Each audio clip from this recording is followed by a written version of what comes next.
وعلیکم السلام ورحمۃ اللہ وبرکاتہ بھائی۔ قاری صاحب، دیکھو، جو اعمال ہیں جن سے ہم اللہ سے مدد طلب کرتے ہیں ان کو مضبوطی سے پکڑو، لوگوں کو توجہ دلاؤ، میسیجز وغیرہ بھیجو، اعلانات کراؤ مسلمانوں میں، لا الہ الا انت سبحانک انی کنت من الظالمین۔ سب گھر میں چھوٹے بڑے بھی بچے عورتیں سب مل کے سارے گاؤں کے گاؤں اپنے اپنے طور پر اس کا ورد کریں، اور ہر ایک چھوٹا موٹا صدقہ نکالے، چاہے وہی نکال لو، نکال کے ڈبے میں رکھ دو، لیکن ہر ایک صدقہ نکالے۔ لا الہ الا انت سبحانک انی کنت من الظالمین آیت کریمہ بہت طاقت والی ہے، بہت طاقت والی، دل کی گہرائیوں سے متوجہ اللہ ہو کے سمجھ رہے ہو قاری صاحب؟ ہاں، ابھی تو وہاں کیا ٹائم ہے، بہرحال رات کا کافی وقت ہو رہا ہے، لیکن خیر لوگ تو جاگے ہوں گے، مسجدوں کے ذریعے سے اعلان کرایا جا سکتا ہے۔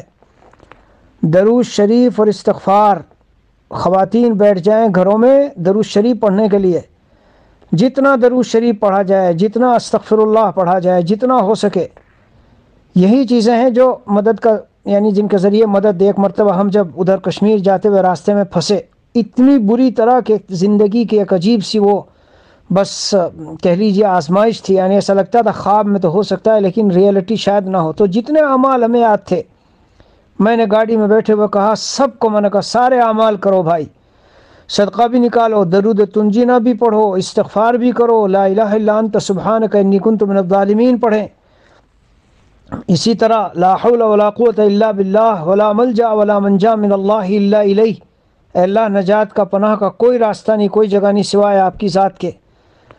یہ سب کلمات ہیں، ان سے اللہ کی مدد اترتی ہے، اور کوئی راستہ نہیں ہوتا۔ ہاں قاری صاحب، اس وقت میں یقیناً آپ کا جو منظر بیان کیا وہ تکلیف دہ ہے بہت، اور آج کل یہ بارشیں بہت ہی ہیبت والی شکلوں میں پوری دنیا میں، اس سال دبئی میں، سعودی میں، ہمارے ہاں ساؤتھ افریقہ میں ڈربن میں، اور ادھر پڑوس کے حضرت والا کے وطن میں کتنی تباہی ہوئی گزرے ہوئے یعنی 12 مہینوں کے اندر۔ سمجھ لو 1/4، وہ برابر پڑوس کا ملک تو 1/4 کے قریب سارا اس میں آ گیا تھا، ساری فصلیں اور کتنے انسان، کتنا۔ ہاں بھائی، اس کے سوا کوئی اور چارہ نہیں ہے۔ الحمدللہ ہم اللہ کی ذات پہ ایمان رکھتے ہیں، اور ہمارا یقین ہے کہ اللہ کے ہی قبضے میں سب کچھ ہے۔